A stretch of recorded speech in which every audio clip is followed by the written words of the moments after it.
Jusqu'au 4 juillet, une nouvelle exposition au bout de la chaîne. C'est le Centre d'interprétation de l'eau, le CIO, peut-être que vous connaissez aussi communément appelé, qui invite les visiteurs finalement à découvrir la faune et la flore qui habitent les lacs ici au Québec. Et pour nous en parler, elle est chargée de communication et aussi de relations publiques du côté du CIO. C'est Isabelle Côté qui est avec nous. Bonjour. Bonjour Alexandre. Merci d'être là. Donc, je peux dire CIO, là, ça ne dérange pas. Non, il n'y a pas de problème. Même vous, j'imagine, à l'interne, ça doit être souvent se résumer avec souvent ça. Ce qu'on emploie. C'est ça aussi, hein? Oui.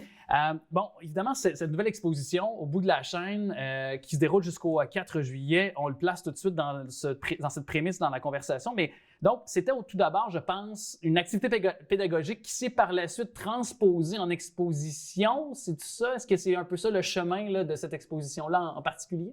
On n'est pas loin d'eux. On n'est pas loin d'eux? Oui. Donc, évidemment, c'est pas du tout la même chose, là, l'animation et l'exposition. L'animation, ça a été conçu pour les jeunes du 2e, 3e cycle du primaire. On peut même aller toucher peut-être un petit peu au début du secondaire, dépendamment comment on l'adapte.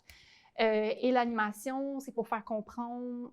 le message, en fait, reste un peu le même, le message final. Donc, faire comprendre l'importance de la biodiversité de nos cours d'eau et du rôle essentiel de chacun des acteurs de la chaîne alimentaire dans l'eau.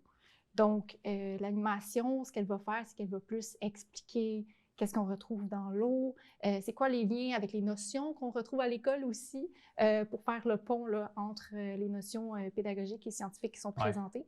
On est aussi dans le wow, mais l'exposition va chercher l'aspect grandiose un peu de toutes les images qu'on a capturées pour expliquer au grand public là, le message important de préservation de nos cours. Ouais. Et les images, elles sont captées, entre autres, par, je pense, c'est Sylvain Miller, c'est bien ça, qui est un artiste, des vidéastes aussi, je crois, c'est ça, puis photographe. C'est un chercheur et un biologiste aussi. Il a été enseignant pendant longtemps également. Et il a contribué beaucoup à certaines animations du CIO, dont Au bout de la chaîne. Et c'est lui qui fait gracieuseté de ces images-là, oui, c'est vidéos, images et compagnie.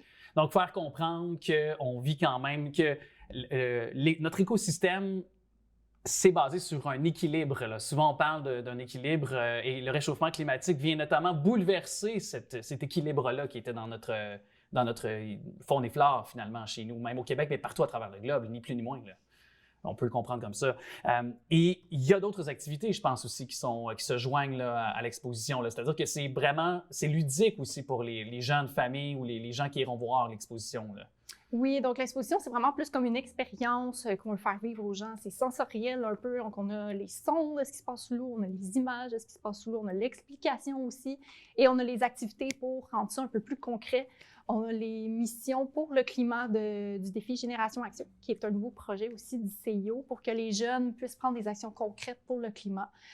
Donc, ces missions-là sont en lien avec le contenu de l'exposition. Et on a des activités d'observation au microscope aussi sur place où les gens vont pouvoir regarder des petits organismes. Des cellules. Je ne sais jamais du nom exact, parce que c'est pas moi la biologiste, mais on a vraiment le nom de chacune des espèces avec l'observation qu'on peut faire au microscope. Donc, on peut devenir un jeune scientifique en quelque sorte, là, ou ceux qui aspirent à peut-être ce métier-là plus tard pour nos jeunes. Et comment, parce que là, jusqu'à présent, ça fait quelques jours là, que vous tenez l'exposition au moment de se parler. Quelles sont les réactions chez les jeunes, chez les gens qui vont voir l'exposition? Est-ce qu'on est fasciné? Est-ce que c'est un monde qui les intéresse, ce que vous pouvez voir, là?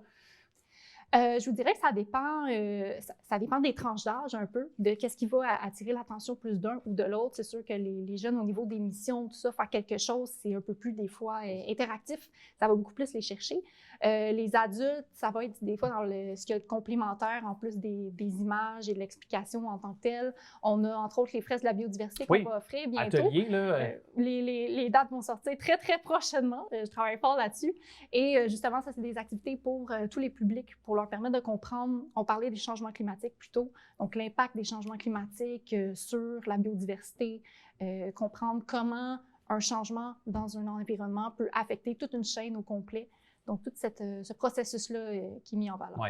Puis parfois, on pense que c'est des espèces qui sont affectées par le changement climatique, mais l'être humain en est un aussi. Je veux dire, on en est, donc on est en partie intrinsèque, oui, de ceux qui peuvent influencer, mais aussi auxquels on peut aussi, malheureusement, ça peut être nocif pour nous, ni plus ni moins. Là. Donc, on voit justement à quel point c'est l'écosystème ou l'équilibre du moins de celle-ci.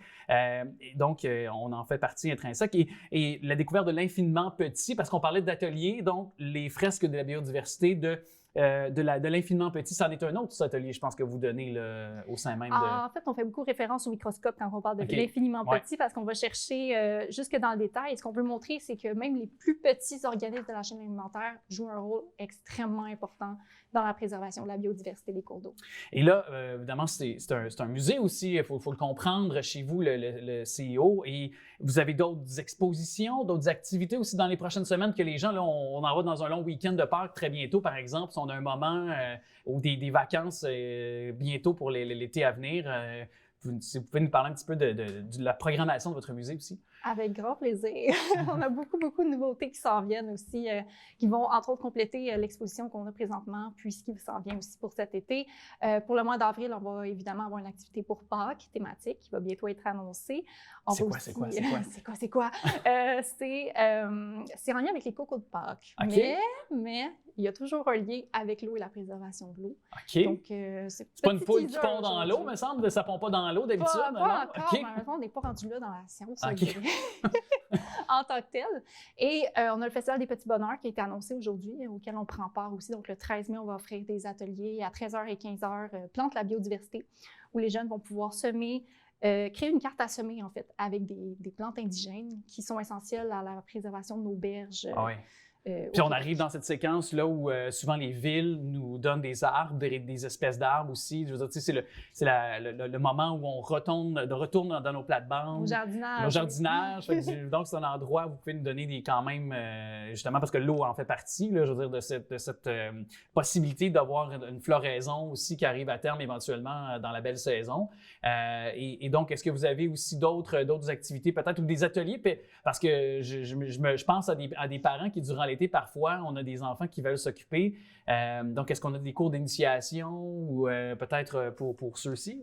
On va avoir une programmation spéciale pour la saison estivale pour rejoindre justement le public des familles qui veulent sortir au moins un avant-midi, se dégourdir, puis faire une activité en plus de visiter le musée en tant que tel.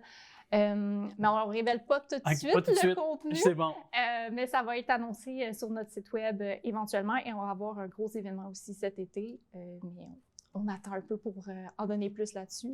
Ça va être quelque chose à surveiller. Ouais. Mais en tout cas, tout le monde, vous êtes hyper productif aussi sur les réseaux sociaux, là, sur YouTube, sur évidemment vos plateformes qui sont multiples. On peut voir des suites à notre conversation. C'est sur l'exposition aussi au bout de la chaîne qui, dès maintenant jusqu'au 4 juillet, c'est possible de la visiter chez nous au Centre d'interprétation de l'eau. Isabelle Côté, merci beaucoup d'être passée nous en parler. Le plaisir est pour moi. Merci.